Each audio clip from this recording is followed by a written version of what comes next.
Hello there. What is going on, everyone? Today we're going to be talking about Rebel Pathfinders and the missing heavy for this particular unit for Star Wars Legion. If you guys are new here to the channel, we are doing a lightsaber giveaway for crossing 50,000 subscribers. More details for that on Crabbok.com, but basically you just have to be a subscriber and leave a comment on this or one of my videos. It's as simple as that. Head over to Crabbok.com if you want more details on the lightsaber giveaway. So if you want to win a lightsaber, click that subscribe button. Let me know what you think. All right, so we are going to be talking about the Rebel Pathfinders today.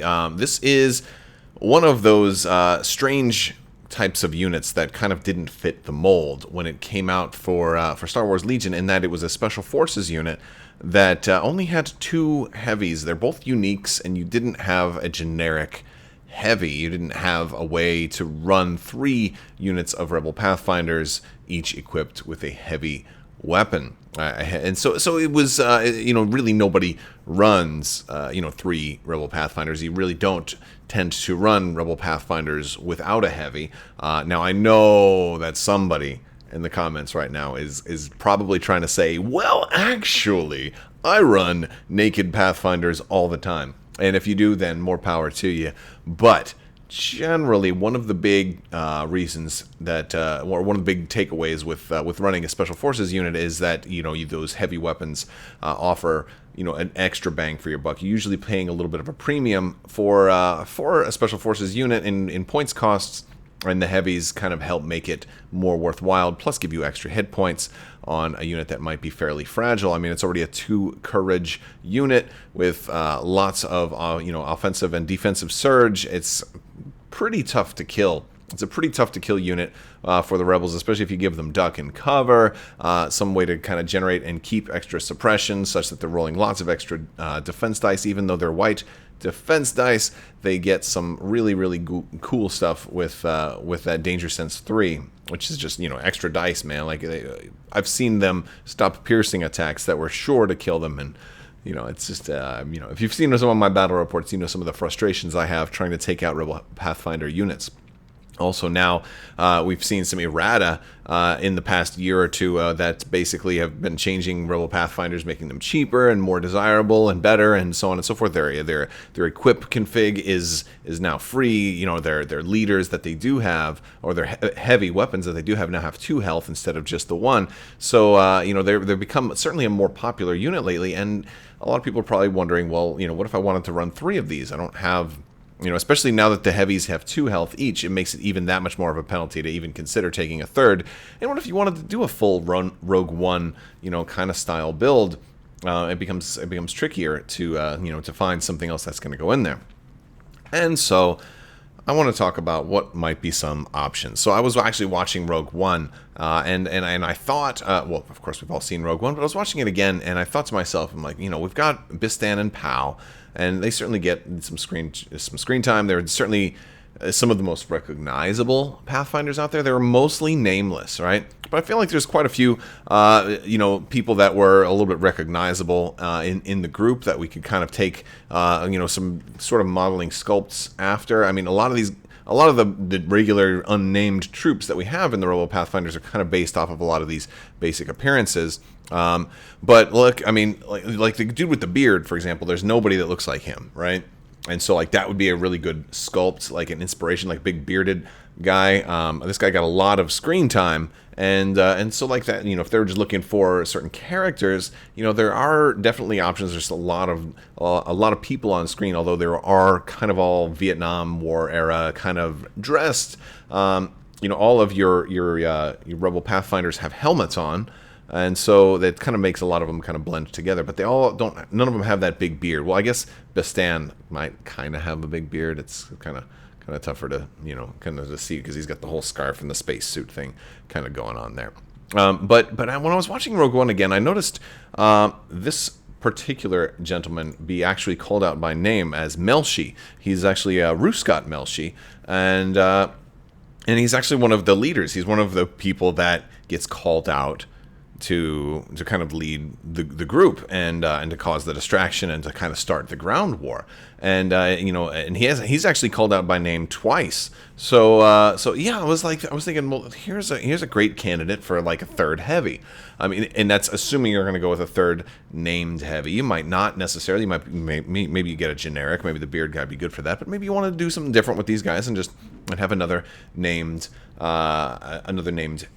heavy weapon to go along with them. Now, you don't necessarily have to do this. I mean, like, I don't even know if they're gonna kind of come up with any more extra character packs and stuff, but it's kind of cool because we saw some things that could kind of be, I guess, laying the foreground for something like this to happen with things like Inferno Squad and things like with the ARC Troopers, when you've got, the heavy weapons that can go in there that have their own mini, but they can go in a variety of different units, so, from a certain point of view, like, when FFG was doing all the Legion stuff, they still had some units that could go back and fill in the existing units. So I thought that was a pretty cool thing that they've kind of demonstrated that they could do. Maybe they'll come back and do it again at some point. Now, one little point that maybe they won't go with Melshi, because watching further, he eventually puts on a hat. And well, he's kind of looks like the regular leader. So I think the basic leader for Rebel Pathfinders is kind of inspired by Melshi. So they might not do him, but what might they do? Chirrut and Baze. That's another great way to potentially have extra Pathfinders, because Baze and Chirrut are probably two of the most wanted characters from Rogue One that still haven't shown up yet. And I thought for sure we were going to see these guys show up when we got R2-D2 and C-3PO's new counterpart sort of keywords spoiled. I was like, oh, this is so cool. Like, all the rules and counterparts seem like they would work perfect for Baze and Chirrut. And I thought to myself, well, this is a great opportunity for them to come up with, a Baze and Chirrut unit and have lots of different ways to run them, all in the same expansion pack. So here's part of my idea. You come up with a Baze and a Chirrut unit. Probably call it an operative. Maybe Chirrut is the leader and Baze is the counterpart. Chirrut's got his melee attack. He has the flippable weapon, or like maybe his melee attack is just regular martial arts. He's got his flippable weapon, where he's got the staff, and it's a much better staff. Maybe he's got reach with it, so it's like melee 2, range 1. And then he can, when he rests, he can flip it over, and it becomes that light bow that took out the, it's the light bow basically that took out the TIE fighter. So he can sort of do that cool stuff. But then of course when it's transformed, he loses the better melee attack.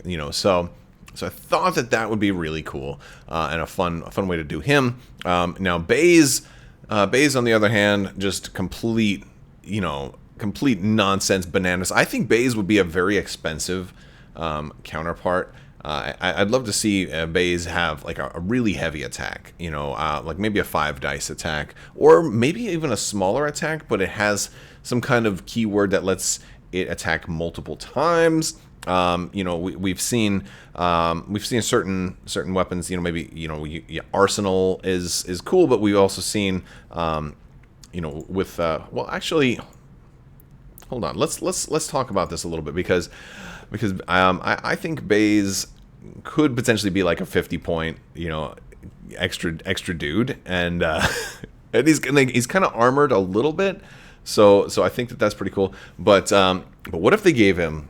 And this might be nuts, but what if they gave him Barrage, right? I think that would be a really cool thing. So maybe reduce his dice a little bit. Like, what if he had like 4 red ranged and he had Barrage? And would that be too much, right? Because if he's attached to Chirrut, then the unit gains Barrage, right? So then Chirrut could potentially attack twice too. So I think what you'd have to do, and for those of you not familiar, Barrage is the thing that says, like, if you don't use Arsenal, you can perform 2 attack actions, but they have to be both actions, so you wouldn't be able to aim or do anything like that. So that would be an interesting thing. I think what might be kind of cooler is if Baze had a new keyword that was just kind of like a repeating, like, if this does a damage, then you can attack a second time or something like that, which would be kind of or maybe you can keep attacking, but every time you remove a die from the pool, As long as this is the only, how about as long as this is the only weapon in your attack pool? So if he attacks with Cheer It on the same target, then he doesn't get, it's just a single shot. But if they split fire, then Baze can continue. Like maybe he starts with a 4-die black attack, then he gets a 3-die black attack, then he gets a 2-die black attack, then he gets a 1-die black attack. That ends up being a way to put out a lot of suppression. You know, I don't know. These are just, you know, fun ideas that I have that might be something, you know, a cool way that they could do Cheer It and Baze, you know, and they'd be one unit. But here's the other cool thing. The other cool thing is they should come with heavy weapon cards so that they can go with the Pathfinders, right? Isn't that a cool option? I mean, maybe they go with Pathfinders, maybe they go somewhere else, or maybe they can each be their own operative. Maybe Cheer It goes off by himself and Baze leads, you know, a group of Pathfinders. I don't think Baze would be a leader though, but they could definitely have. You know, they could definitely have some specialties, some different things, some new keywords and stuff for him. Maybe Inspire. I don't know. He's kind of grumpy. I think Cheer It, if he would definitely have Inspire. He would definitely have Inspire. I know that POW already has that, so they may come up with something even better for him. But I think it would be a fun thing for them to do. They could. I don't think they would, but they could potentially give Cheer It a Force slot.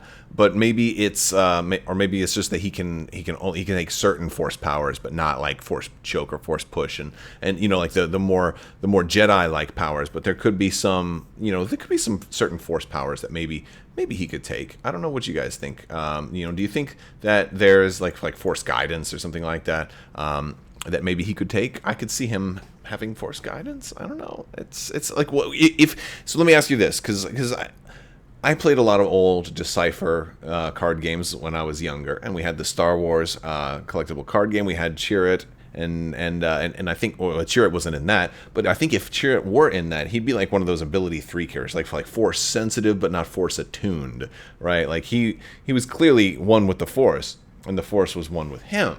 I could see him getting Force reflexes, right? I could absolutely see. But granted, you don't necessarily have to have him take a Force card. You could just have his unit have a similarly worded ability, right? So maybe that's the cleaner way to do that. But I still think it's a fun way to kind of make him reflect a Force attunement from a certain point of view. I think that could be a pretty cool thing. You know, but I'm curious what you guys think.